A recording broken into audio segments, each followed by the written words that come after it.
Dia 33. Como agem os verdadeiros servos? Quem quiser ser o maior deve se tornar servo.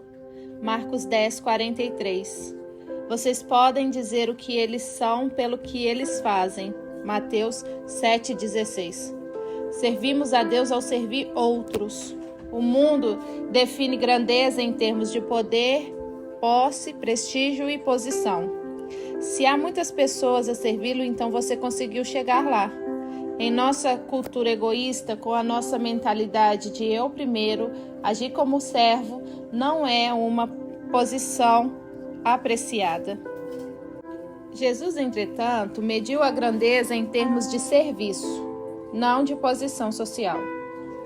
Deus determina a nossa grandeza pela quantidade de pessoas que servimos, não pela quantidade de pessoas que nos servem. Isso é tão contrário à ideia de grandeza do mundo que já é difícil compreender, quanto mais praticar.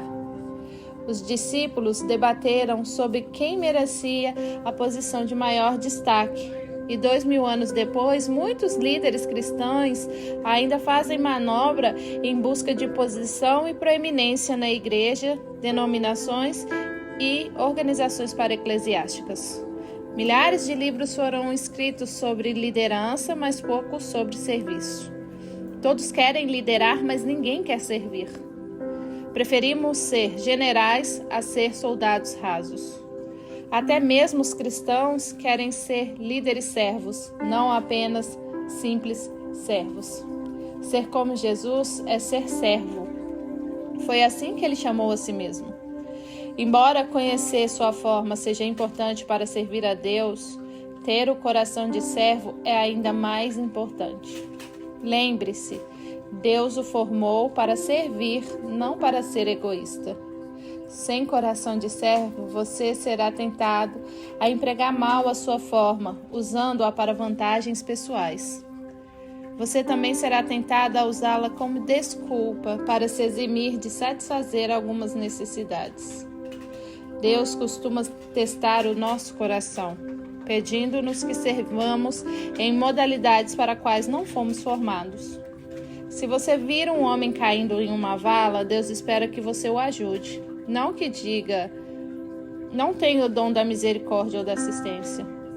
Embora não seja dotado para a tarefa em particular, você pode ser chamado a realizá-la, se ninguém mais com o talento em questão estiver por perto. Seu ministério principal deve ser exercido na esfera da sua forma, mas esse ministério secundário lhe será cobrado na hora e no lugar que se fizer necessário.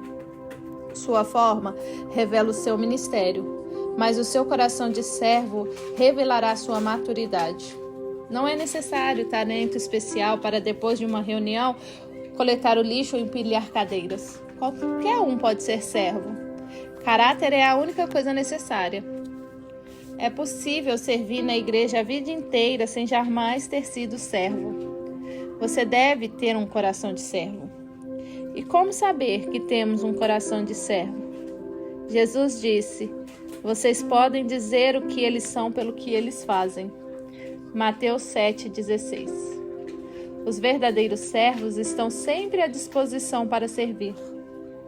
Eles não preenchem o tempo com atividades que possam limitar a sua disponibilidade. Querem estar prontos a servir imediatamente quando chamados. A exemplo do soldado, o servo deve estar sempre pronto para cumprir o seu dever. Nenhum soldado na ativa se envolve nos negócios da vida civil, já que deseja agradar aquele que o alistou. 2 Timóteo 2,4. Se você serve apenas quando lhe é conveniente, então não é um servo de verdade. O verdadeiro servo faz o que é necessário, mesmo quando lhe é inconveniente. Você está disponível para Deus a qualquer momento? Ele pode estragar os seus planos sem que você fique ressentido? Na condição de servo, você não pode escolher o lugar e o momento para servir. Ser servo significa desistir do direito de controlar a própria agenda e permitir que Deus a interrompa sempre que precisar. Se ao iniciar a cada dia você se lembrar que é servo de Deus, as interrupções não lhe irão causar frustrações. pois a sua agenda será organizada conforme o que Deus planejou para a sua vida. Os servos veem interrupções como compromissos divinos para o ministério e ficam felizes com a oportunidade de servir. Os verdadeiros servos estão atentos às necessidades. Os servos estão sempre interessados em saber como ajudar outros. Quando vem uma necessidade, agarram a oportunidade de auxiliar, exatamente como a Bíblia nos ordena. Sempre que tivermos oportunidade, façamos o bem a todos, especialmente aos da família da fé. Gálatas 6:10. Quando Deus põe alguém em situação de necessidade bem à sua frente, Ele está lhe dando a oportunidade de crescer como um servo. Repare que Deus diz que as necessidades de sua família na igreja devem ter preferência, ou seja, não devem ser colocadas no fim da lista de tarefas. Deixamos escapar muitas oportunidades para servir porque nos falta sensibilidade e espontaneidade. Grandes oportunidades para servir nunca duram muito. Elas passam rapidamente e às vezes uma única vez. Você provavelmente terá apenas uma chance de auxiliar aquela pessoa. Então, aproveite a oportunidade. Não diga ao seu vizinho que espere até amanhã se você pode ajudá-lo hoje. Provérbios 3:28. John Wesley foi um extraordinário servo de Deus.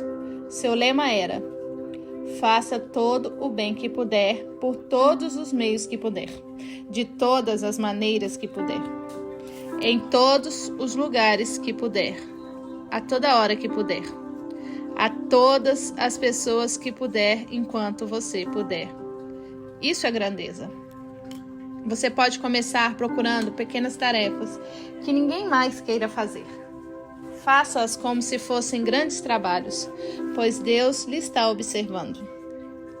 Os verdadeiros servos fazem o melhor que podem com o que têm à mão. O servo não dá desculpa, não deixa para a última hora, nem espera circunstâncias melhores. Nunca diz um dia desses ou quando for a hora certa. Simplesmente fazem o que precisa ser feito. A Bíblia diz: se você ficar esperando por condições perfeitas, nunca realizará nada. Eclesiastes 11:4. Deus espera que você faça o que puder com o que tem, onde quer que esteja. Um serviço imperfeito é sempre melhor que a melhor das intenções. Um dos motivos que impedem muitos cristãos de servir é que eles temem não ser bons o suficiente para servir. Acreditam na mentira de que servir a Deus é somente para celebridades. Algumas igrejas fomentaram esse mito ao tornar a excelência um ídolo, e isso afastou muita gente talentosa. Você já deve ter ouvido alguém dizer: se isso não pode ser feito com excelência, não o faça. Bem, Jesus nunca disse isso. A verdade é que quase tudo o que fazemos é feito quase sempre de modo deficiente no início. É assim que aprendemos. Na igreja Saddleback, praticamos o princípio do suficientemente bom para usar e abençoar. Deus não precisa de nada perfeito. Preferimos envolver milhares de pessoas normais no ministério a manter uma igreja perfeita dirigida por uma elite diminuta. Os verdadeiros servos fazem qualquer tarefa com igual dedicação. O que quer que façam, os servos devem fazê-lo de todo o coração. Colossenses 3:23. O tamanho da tarefa é irrelevante. A única questão é: ela precisa ser feita. Você jamais chegará a um estágio na vida em que será importante demais para ajudar nas tarefas simples e humildes. Deus jamais irá eximi-lo do trivial. É parte vital no currículo do seu caráter. A Bíblia diz: se você pensa ser muito importante para ajudar alguém necessitado, está na verdade enganando a você mesmo. Você é, na verdade, insignificante. Gálatas 6:3. É nesses pequenos serviços que crescemos à semelhança de Cristo. Jesus se especializou em tarefas simples e humildes que todos queriam evitar: lavar os pés, ajudar crianças, preparar o café da manhã e servir os leprosos. Nada estava abaixo dele, pois ele veio para servir. Não foi apesar da sua grandeza que ele fez essas coisas, mas por causa dela. E ele espera que sigamos o seu exemplo. João 13:15. Pequenas tarefas muitas vezes demonstram um grande coração. O coração de servo revela-se em pequenos atos que outros nem pensam em realizar. Como quando Paulo reuniu gravetos para acender uma fogueira a fim de que todos se aquecessem depois de um naufrágio. Atos 28:3.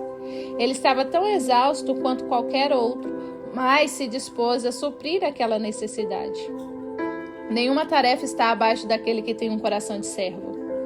As grandes oportunidades estão normalmente camufladas em tarefas menores. As pequenas coisas da vida determinam as grandes.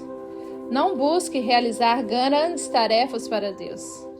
Tão somente faça as coisas não tão grandes assim, e Deus o designará para algo que Ele queira que você faça.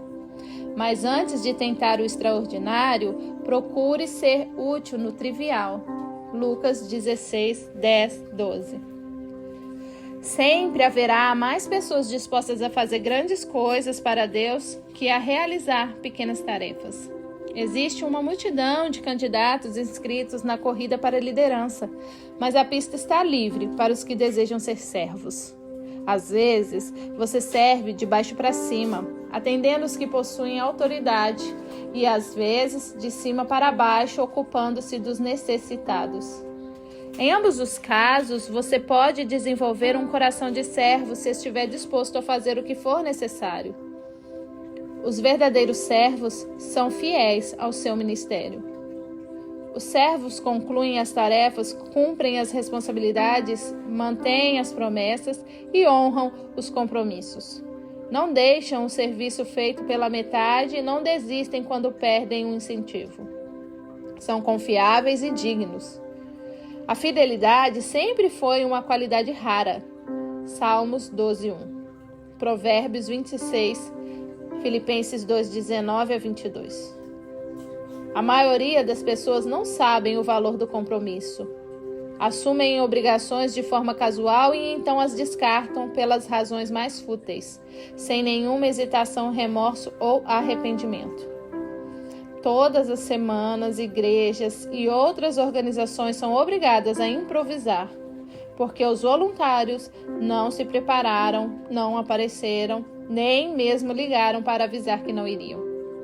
As pessoas podem contar com você? Há promessas que você precisa manter, votos que precisa cumprir ou compromissos que precisa honrar? Isso é um teste. Deus está testando a sua fidelidade. Passando nesse teste, você estará em boa companhia. Abraão, Moisés, Samuel, Davi, Daniel, Timóteo e Paulo foram chamados servos fiéis de Deus. Melhor ainda, Deus prometeu recompensar a fidelidade na eternidade. Imagina como será no dia em que Deus lhe disser: "Muito bem, servo bom e fiel. Você foi fiel negociando com pouco dinheiro e por isso vou pôr você para negociar muito. Venha festejar comigo." Mateus 25:23. A propósito, servos fiéis jamais se aposentam. Eles continuam servindo fielmente por toda a vida. Você pode se aposentar da sua carreira, mas nunca se aposentará de servir a Deus. Os verdadeiros servos mantêm a discrição. Servos não se promovem nem chamam a atenção para si.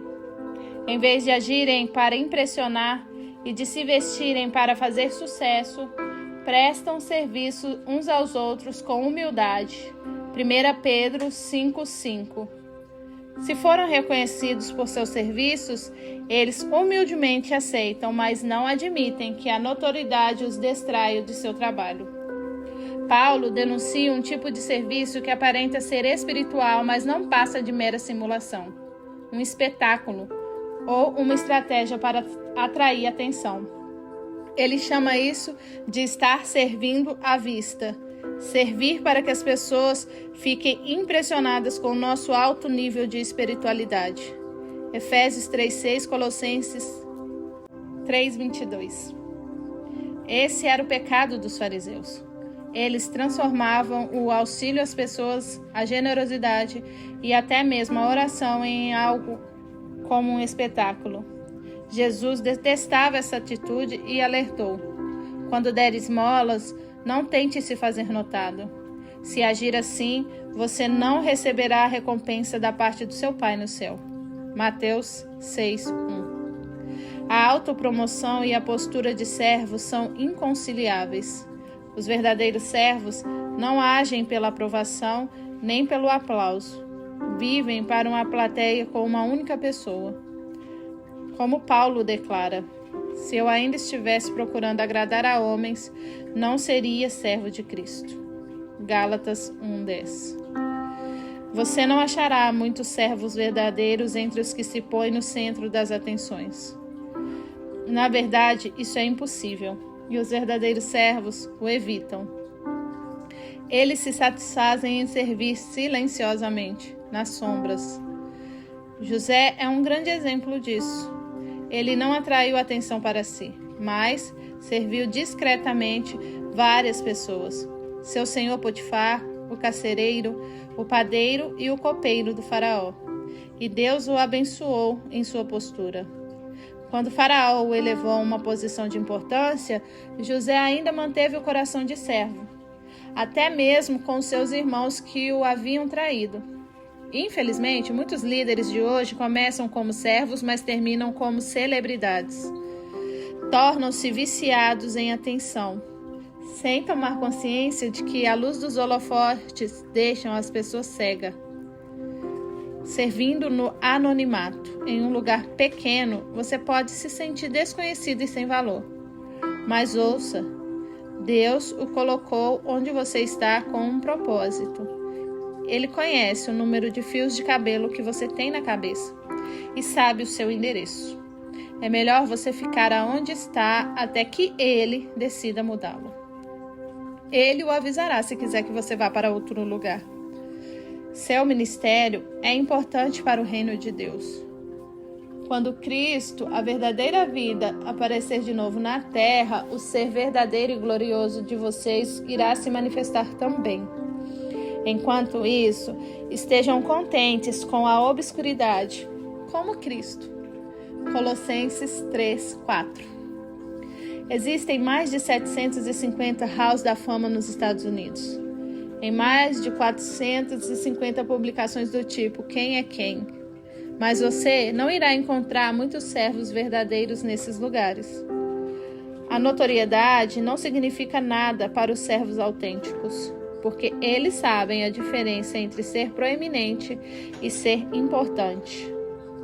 Existem vários atributos proeminentes em seu corpo sem os quais você poderia viver. As partes escondidas é que são indispensáveis. O mesmo ocorre com o corpo de Cristo. O serviço mais importante é, frequentemente, aquele que não é visto. 1 Coríntios 12, 22-24. No céu, Deus irá recompensar abertamente alguns dos seus servos desconhecidos, pessoas das quais nunca ouvimos falar, que orientaram crianças emocionalmente perturbadas, limparam idosos que sofriam de incontinência, cuidaram de pacientes com AIDS e serviram de milhares de maneiras que não conhecemos. Sabendo disso, não desanime quando o seu serviço não for notado. Persista em servir a Deus. Diante de tudo isso, prezados amigos, permaneçam firmes. Força, nada de desânimo. Dedique-se inteiramente ao trabalho do Senhor, pois nada do que fazem para Ele jamais será perda de tempo. 1 Coríntios 15, 58. Até mesmo o menor serviço é reconhecido por Deus e recompensado. Lembre-se das palavras de Jesus. Se como meus representantes, se vocês derem até um copo de água fria a uma criança, serão seguramente recompensados. Mateus 10, 42. Dia 33. Pensando sobre o meu propósito de vida. Tema para reflexão. Sirva a Deus quando sirvo os outros. Versículo para memorizar. Mateus 10:42. Se vocês derem até mesmo um copo de água fria aos meus menores dos seguidores, certamente serão recompensados. Pergunta para meditar. Qual das 6 características dos verdadeiros servos são as mais desafiadoras para mim?